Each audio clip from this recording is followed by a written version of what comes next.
దేవునికి మహిమ ఘనత ప్రభావములు కలుగును గాక.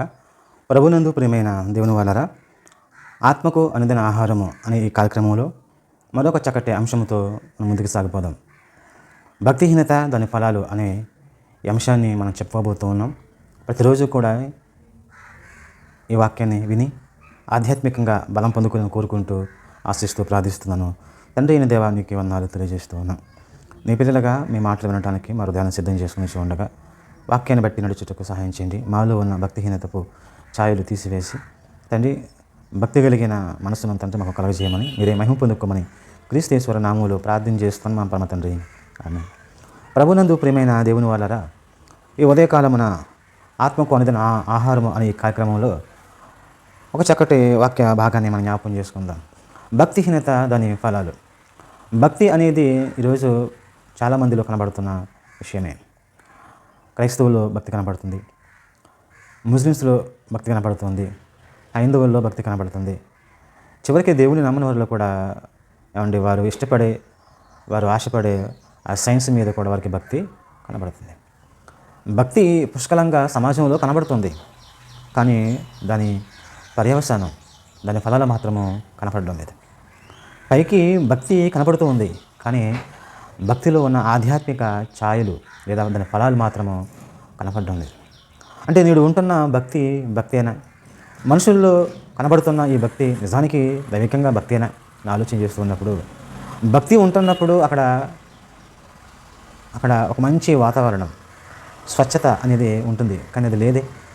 అంటే నేడు సమాజంలో చూస్తూ ఉంటున్నప్పుడు భక్తి అనేది కనబడుతున్నా కానీ దాని యొక్క స్థితి మాత్రము సమాజంలో కరువైపోయింది. అంటే మనుషుల్లో ఉన్న భక్తి కాదని, అది భక్తిహీనత అని మనం ఇట్టే పసగట్టచ్చు. ప్రభునందు ప్రియమైన దేవుని వాళ్ళారా, భక్తి ఈరోజు మనం కనపరుస్తూ ఉన్నాం. భక్తిని కనపరిచేది ఎవరి కొరకు అని అంటే దేవుని కొరకు. భక్తి ఎవరి కొరకు చేయాలంటే దేవుని కొరకు చేయాలి. అందుకే కీర్తన గ్రంథంలో కీర్తనకారుడు చెబుతున్నాడు, యెహోవా తనకు భక్తులను ఏర్పాటు చేసుకుని ఉన్నాడు అని. అంటే భక్తి ఎవరికయ్యాలంటే దేవుని కొరకు. దేవుని కొరకు భక్తిని చేయాలి, దేవునికి భక్తిని కనపరచాలి. తల్లిదండ్రులు ఎడల బిడ్డలు భక్తిని కనపరచాలి, అంటే ప్రేమను కనపరచాలి. భర్త ఎడల భార్య భక్తిని అంటే ప్రేమను కనపరచాలి, అనురాగం కనపరచాలి. అదేవిధంగా ఈ భూమి మీద ఉంటున్న మనుషులు దేవుని మీద భక్తిని కనపరచాలి. భక్తి దేవుని కోసం చేయాలి. ఆయన నా తండ్రి అని, ఆయన నా రక్షకుడు అని, ఆయన నా విమోచకుడు అని, నా సృష్టికర్త అని మనం ఆయన్ని భక్తిని కనపరచాలి ఆయనకి. అయితే ఈరోజు భక్తిలో భక్తిహీనత అనేది స్పష్టంగా కనబడుతుంది. భక్తిహీనత అది ఎంత ప్రమాదకరమో మనం ఆలోచన చేయాలి. ఏమంటే ఒక వ్యక్తికి రోగం ఉందనుకోండి, ఆ రోగం మనిషిని చంపేస్తుంది. ఒక వ్యక్తికి ఒక రోగం వచ్చింది అని అంటే దాని ఎడల జాగ్రత్త పడకపోతే, మెలకువ కలిగి దానికి కావలసిన ట్రీట్మెంటు వైద్యం చేయించకపోతే అది అతని ప్రాణానికే ముప్పుగా మారిపోతుంది కదా. అదేవిధంగానే ఆధ్యాత్మిక జీవితంలో ఒకవేళ మనలో భక్తిహీనత అనే ఒక రోగం, ఆత్మీయ రోగం ఒకవేళ మనలో ఉన్నట్లయితే ఆ ఆత్మీయ రోగాన్ని వెంటనే తీసివేసుకోవాలి. లేదు అని అంటే అది మన ఆధ్యాత్మిక జీవితానికి, మన ఆత్మకు పెనుముప్పుగా మారిపోయే ప్రమాదం ఉంది. కనుక ఒకసారి ఆలోచన చేయండి, మనము మన జీవితంలో భక్తిహీనత అనే రోగాన్ని కనిపెట్టాలి. భక్తిహీనత అనేది కూడా ఒక డిసీజ్ అది ఒక భయంకరమైన రోగం అనే సంగతి మనం గుర్తించాలి. దేవుని ఎడల ఎలాంటి ప్రేమను కనపరచాలో, ఎంత ప్రేమ కనపరచాలో అంత ప్రేమ కనపరచకుండా, దేవుని ఎలా ప్రేమించాలో అలా ప్రేమించకుండా, దేవుడు ఏం కోరుకున్నాడో అలా ఉండకుండా ఉన్నట్లయితే అది భక్తిహీనత కిందకి వస్తుంది. తప్ప అది భక్తిలోనికి రాదు ప్రియమైన దేవుని వల్ల. కనుక ఒక్కసారి ఆలోచన చేద్దాము. భక్తిహీనత మనుషుల్ని పడగొడుతుంది, వారి జీవితాన్ని కూలగొడుతుంది, వారి ఆధ్యాత్మిక జీవితాన్ని పతనం చేస్తూ ఉంది. నిత్య నరకాగ్నికి భక్తిహీనత మనుషుల్ని నడిపిస్తుంది.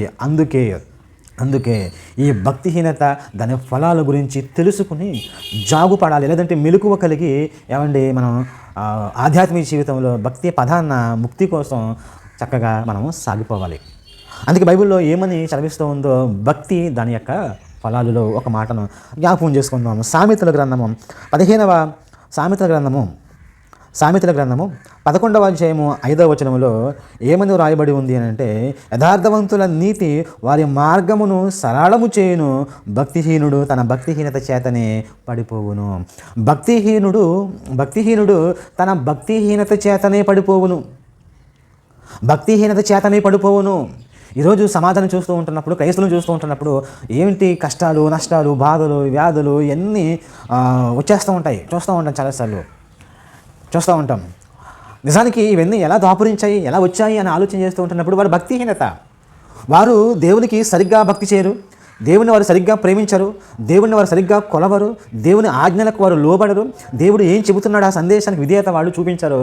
అది భక్తిహీనత కదా. వాళ్ళు భక్తిహీనతను చూపిస్తూ భక్తిహీనతగా బ్రతుకుతూ ఏమంటే మంచి ఫలాలు రావాలంటే ఎలా వస్తాయి? అందుకే వాక్య భాగం మనకి ఏమని చెబుతుందనంటే, భక్తిహీనుడు అనేవాడు ఉంటే వాడు తన భక్తిహీనత చేతనే పడిపోతాడు. నువ్వు ఎందుకు ఈ పతనంగా మారిపోయావు, ఎందుకు నువ్వు ఎలాగ మారిపోయావు, ఎందుకు ఈ విధంగా నష్టాల పాలు, ఎందుకు ఎంత భయంకరమైన స్థితి నీకు ఎందుకు వచ్చిందనంటే నీ భక్తిహీనత వలన నీవు నీ జీవితాన్ని నువ్వే నాశనం చేసుకుంటుంటే, దేవుడు నన్ను ఆశీర్వదించలేదు, దేవుడు నన్ను దీవించలేదు, దేవుడు నా స్వస్థత ఇవ్వలేదు, నాకే ఇలా ఎందుకు జరిగింది, నా జీవితంలో ఇలాగ ఎందుకు జరుగుతుందని చెప్పేసి నీకు నీవే అనుకుంటున్నవే తప్ప నీలో ఉన్న పొరపాట్లు మాత్రము గుర్తించటం లేదు. నీలో ఉన్న పొరపాట్లు గుర్తించాలి. నీలో ఉంటున్న ఆ ఫాల్ట్, ఆ తప్పిదం ఎక్కడ జరిగిందో గుర్తించాలి. భక్తిహీనత అనేది మనుషుల్ని పడగొట్టేస్తుంది. వాక్యభాగం చెప్తుంది. నువ్వు ఎంత గొప్పవాడవైనా, నువ్వు రాజువైనా, లేకపోతే మరొక విజ్ఞానవేత్తమైన మేధావైనా కానీ నీలో భక్తిహీనత ఉంటే నువ్వు పడిపోతావు, పతనావస్థలోకి జారిపోతావని దేవుని వాక్యం చెబుతుంది. జాగ్రత్త. భక్తిహీనుడు తన భక్తిహీనత చేతనే పడిపోయాడు. కానీ ఏమనుకుంటాడంటే, నాకే ఇలాగ ఎందుకు జరిగింది, ఇది జరగటానికి వాళ్ళ కారణం, వీళ్ళ కారణం, దేవుడే కారణం అని చెప్పేసి నిందించేవారు చాలామంది ఉంటారు. బైబిల్లో ఉంది, దేవుడు అన్యాయం చేయుడైనా, దేవుడు అన్యాయం చేయడు, దేవుడు అక్రమం చేయడు. మనుషులకు తగినట్టుగా, వారి జీవితానికి తగినట్టుగా, వారి భక్తికి తగినట్టుగా ఆయన ఫలాలు ఇస్తాడు. అందుకే మనుషుడు నువ్వు ఏది విత్తుతావో అదే కోస్తావు. దేవుడు వెక్కిరింపబడడు. మనుషుడు ఏ పంటని విత్తునో ఆ పంటనే కోస్తాడు. నువ్వు భక్తిహీనతను విత్తావు గనుక, భక్తిహీనత అనే రోగం నీకు వచ్చింది కనుక దాని ఫలాలు అలాగే వస్తూ ఉంటాయి. కనుక ఒకసారి ఆలోచన చేయండి. అందుకే భక్తిహీనుడు తన భక్తిహీనత చేతనే పడిపోవును. ఆలోచన చేసుకుంటారు మన దేవుని వల్ల. ఇస్కరియోతు యూదా ఉన్నాడు, యేసుక్రీస్తు వారి వద్ద ఉంటున్నాడు, యేసుక్రీస్తు యొక్క బోధలో వింటున్నాడు, యేసుక్రీస్తు వారితో నడుచుకుంటున్నాడు, ఆయనతో సహవాసం చేస్తూ ఉంటున్నాడు. ఆయన ఎక్కడికి వెళ్ళినా తన వెంటే వెళుతూ ఉన్నాడు. కానీ అతని మనసు పాడైపోయింది. అతని మనసు డబ్బు మీద ఉంది. డబ్బు మీద ఉంది గనుక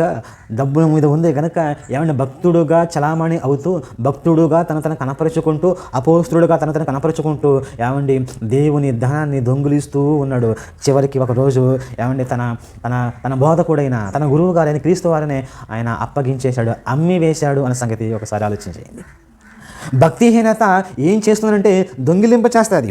భక్తిహీనత ఏం చేస్తుందనంటే మోసం చేయాలి, ద్రోహం చేయాలి, అన్యాయం చేయాలి, అక్రమం చేయాలని చెప్పేసి పురుకొల్పుతుంది. అలాగే పురుకొల్పబడ్డాడు గనుక ఇస్కరియోతు యూదా చివరికి పడిపోయాడు. ఆధ్యాత్మిక జీవితంలో పడిపోయాడు. నేను ఒక నిర్దోషిని అప్పగించేశాను ఇదిగని చెప్పేసి అనుకున్నాడు, చింతించాడు, వేదన పడ్డాడు. ఏమైంది? తను సంపాదించిన ఆ వెండి రోకలు ఏమయ్యాయి అంటే దానిని తిన్నాడా? ఆ వెండి రోకల చేత జీవితాన్ని అనుభవించాడా? సుఖపడ్డాడంటే సుఖపడలేదు. భక్తిహీనత ద్వారా సంపాదించిన ఆ ధనము అది ఏమైపోయిందంటే తనకు కాకుండా పోయింది. చివరికి ఒక నిర్దోషిని అప్పగించిన ఒక అపరాధ భావముతో తన్ను తాను ఏం చేసుకున్నాడంటే చంపేసుకున్నాడు, ఆత్మహత్య చేసుకున్నాడు. భక్తిహీనత మనుషులు ఏం చేస్తుందనంటే మనుషుల్ని తాను చంపుకునే విధానంలోకి నడిపించేస్తూ ఉంటుంది. భక్తిహీనత మనుషుల్ని పడగొడుతుంది. ఆ కష్టం చూస్తున్నప్పుడు, ఆ నష్టాన్ని చూస్తున్నప్పుడు భరించలేక చనిపోతున్నారు చాలామంది. చూసారా? గమనించండి, ఎంతోమంది ఆత్మహత్యలు చేసుకుంటున్నారే. ఏదో దక్కలేదు, ఏదో రాలేదు, ఏదో పొందుకోలేదు, సుఖము కలగలేదు, ఆనందం కలగలేదు, అలాగ ఉన్నాడు అని చెప్పేసి అనుకుని తమ జీవితాన్ని ఛిద్రం చేసుకుంటున్న వారు ఎవరయ్యారంటే భక్తిహీనుడే. ఎందుకంటే భక్తిహీనుడు తన భక్తిహీనత చేతనే పడిపోయాడు. నువ్వు భక్తిహీనుడిగా ఉన్నావు కనుక, భక్తి లేదు కనుక, జీవితం విలువైనది, మానవ జన్మ చాలా గొప్పది అనేది నీకు అర్థం కాలేదు కనుకనే ఏమండి ఎన్నో వెర్రి వేషాలు వేశావు, ఎన్నో తప్పులు చేశావు, నేరాలు చేస్తావు. చివరికి అవి చూసి నా జీవితం ఇంతేనా చీ అని నీ మీద నీకే అసహ్యం పుట్టి ఏమండి నీ తలకాయ తీసుకెళ్ళి ట్రైన్ కింద ఏమండి నీ తలకాయ తీసి ఉరితాడులను పెట్టి చనిపోయే స్థితికి దిగజారిపోతావు. ఎందుకంటే భక్తిహీనత అది భక్తిహీనత. పిల్లలు ఆలోచన చేయండి. భక్తిహీనత అనే బంధంలో పడిపోతే ఏమండి చాలా కష్టము. గుర్తించండి, ఆ భక్తిహీన బంధం నుంచి విడిపింపబడండి. వాక్యము చేత భక్తిహీనతను కడిగి వేసుకోనండి, శుద్ధీకరించుకోనండి, హృదయాన్ని శుద్ధీకరించుకోనండి. అలా శుద్ధీకరించుకున్నట్లయితే ఖచ్చితంగా దేవుడు నీకు సహాయం చేస్తాడు, రక్షిస్తాడు. బైబిల్ చెప్తుంది, యథార్థవంతుల నీతి వారి మార్గమును సరళము చేయను. నీకు ఆనందం కావాలనుకుంటే, సంతోషం కావాలంటే నువ్వు భక్తిని సాగించు. నువ్వు భక్తిని సాగిస్తే దేవుడు నీకు సహాయం చేసి నీకు ఆనందాన్ని నీ హృదయంలో నింపుతాడు. అదే ఆనందం కోసం తప్పులు చేసి కష్టాల పాలైపోయి నష్టాల పాలైపోయి అనుకోండి, చివరికి నిన్ను నీవే చంపుకునే దుస్థితికి, నీకు నీవే హాని చేసిన దుస్థితికి నువ్వు దిగజారిపోతావు. అందుకే బైబిల్ చెప్తుంది, తాము కీర్తన గ్రంథము 9వ అధ్యాయము 15వ వచనంలో, తాము తవ్విన గుంటలో జనములు మునిగిపోయిరి, తాము ఒడ్డిన వలలో వారి కాలు చిక్కబడి ఉన్నది. చూడండి, తాము తవ్విన గుంటలో తామే పడిపోయారంట, తమ ఒడ్డిన వలలో తామే చిక్కులు పడిపోయారట. ఎందుకనంటే భక్తిహీనత అనేది బంధం. ఇది రోగం. ఏ రోగం వచ్చేసిందో ఆ రోగాన్ని గుర్తించకపోతే ఆ రోగం నిన్ను చంపేస్తుంది, నీ ఆత్మను చంపేస్తుంది, నీ బ్రతుకుని చంపేస్తుంది, చివరికి నీ కుటుంబాన్ని విచ్ఛిన్నం చేసేస్తుంది. ఆలోచన చేసుకో. నీ కుటుంబాన్ని రక్షించుకోవాలనుకుంటే, నువ్వు రక్షించుకోవాలనుకుంటే, నీ ఆత్మను కాపాడుకుని పరలోకం చేరుకోవాలనుకుంటే ఏమంటే భక్తిహీనత నుంచి విడిపింపబడాలి. వాక్యము ద్వారా నీ యొక్క హృదయాన్ని స్వస్థపరుచుకుని భక్తిహీనత నుంచి విడిపింపబడితే, స్వస్థత పొందుకుంటే నీకు మేలు, నీ జీవితానికి మేలు. ఆలోచన చేయండి. బైబిల్ ఏం చెప్తుంది? సామెత గ్రంథం 5వ అధ్యాయం 22వ వచనంలో, సామెతలు 5వ అధ్యాయం 22వ వచనంలో ఏమైనా రాయబడి ఉంది అని అంటే, దుష్టుని దోషములు వానిని చిక్కుల పెట్టును, వాడు తన పాపపాశము వలన ఏమంటే బంధింపబడిన పాపపాశములు భక్తిహీనత, దుష్టుని దోషములు భక్తిహీనత ఏం చేస్తుంది అని అంటే చిక్కులు పెట్టును. నీ భక్తిహీనత నిన్ను చిక్కులు పెట్టును, నీ పాపపాశములు నిన్ను బంధించేస్తుంది, మరణానికి అప్పగిస్తుంది. ఇస్కరియోతు యూదా జీవితం ఎలా ముగిసిపోయిందో, అతని వ్యధ ఎలా ముగిసిపోయిందో మేము బైబిల్లో చూస్తున్నాం కదా. ఆలోచించి అలాంటి దుస్థితి నీకు, నీ కుటుంబానికి రాకుండా ఉండాలి అని అంటే భక్తిహీనత నేడు విడిచిపెట్టాయి. దేవుని ప్రేమించు, ఆయన ఆజ్ఞలను ప్రేమించు, ఆయన ఆశలను ప్రేమించు, ఆయన మనసు గుర్తిరిగి భక్తుడుగా బ్రతకటానికి, నిజమైన భక్తుడుగా బ్రతకటానికి, నిజమైన భక్తి చేయటానికి నీవే పురుకొల్పుకోవయ్యా. ప్రమాదంలో పడిపోతావు. ఆలోచించేయండి. భక్తిహీనత దాని ఫలాలు అనే ఈ యొక్క అంశములో ఏమంటే భక్తిహీనత వలన ఏమవుతాడంటే భక్తిహీనత ద్వారానే పడిపోతాడు. భక్తిహీనత నేను పడగొట్టేస్తుంది. నష్టాలు పాలైపోతావు, ఇరుకులు పాలైపోతావు, వ్యాధులు పాలైపోతావు, చివరికి నిన్ను నీవే చంపుకుని దృష్టికి దిగజారిపోతావు. భక్తిహీనతలోని ఫలాలు ఇవి. ఈ ఫలాలు నీకు రాకుండా ఉండాలంటే భక్తి కలిగి జీవించు, ఆనందంగా ఉండు, కుటుంబంతో సంతోషంగా ఉండు, సంఘ సహవాసంతో ఉండు, దేవునితో ఉండు. అటువంటి గొప్ప భాగ్యం దేవుడు నీకు, నాకు, మనందరికీ దయచేయును గాక. ఆమేన్. ప్రార్థన చేసుకుందాం. తండ్రి, నీ కొందనాలు, మహిమ ఘనత మీకు చెల్లిస్తూ ఉన్నాం, ఆరోపిస్తూ ఉన్నాం. ఈ ఉదయకాల సమయంలో నీ పిల్లలుగా సమకూడి తండ్రి నిన్ను స్తుతించి కనపరిచి ఈ ఉదయం మేము మాటలు విన్నాం. ఇక ప్రార్థన చేస్తూ ఉన్నాం. భక్తిహీనత వల్లనే అయ్యా భక్తిహీనుడు పడిపోతాడని తండ్రి నువ్వు చెబుతూ ఉన్నాం. మేము మెలకువ కలిగి, వివేకం కలిగి అయ్యా భక్తిహీనత బంధంలో పడకుండా అయ్యా మమ్మల్ని కాపాడుకునే మనసు నీ వాక్యము ద్వారా, నీ సహవాసం ద్వారా మాకు దయచేయమని ప్రార్థన చేస్తూ ఎందరైతే ఈ మాటలు విన్నారో వారి హృదయాన్ని, వారి కుటుంబాన్ని స్వస్థపరచండి. ఇక వారిని ఇంకా నిత్య జీవములు, నిత్య రాజ్యంలోనికి వారు నడిపించండి, సన్మార్గం నడిపించండి, సత్క్రియలు కలిగి జీవించే భాగ్యము దయచి నిన్ను మాత్రమే ప్రేమించే మహత్తరమైన మనసు క్రీస్తు నామములో మీ పిల్లలకు దయచేయమని, వ్యాధి చేత బాధపడి స్వస్థపరచండి, కష్టంలో ఉంటే వారిని ముందుకు నడిపించండి, నీ హస్తము ద్వారా వారిని బలపరచండి. మహిమ ఘనత ప్రభావాలు మీరే పొందుకోమని క్రీస్తు నామములో ప్రార్థించి అడిగి వేడుకొనుచున్నాను మా పరమ తండ్రి. ఆమేన్. అందరికీ వందనండి. God bless you. Thank you very much.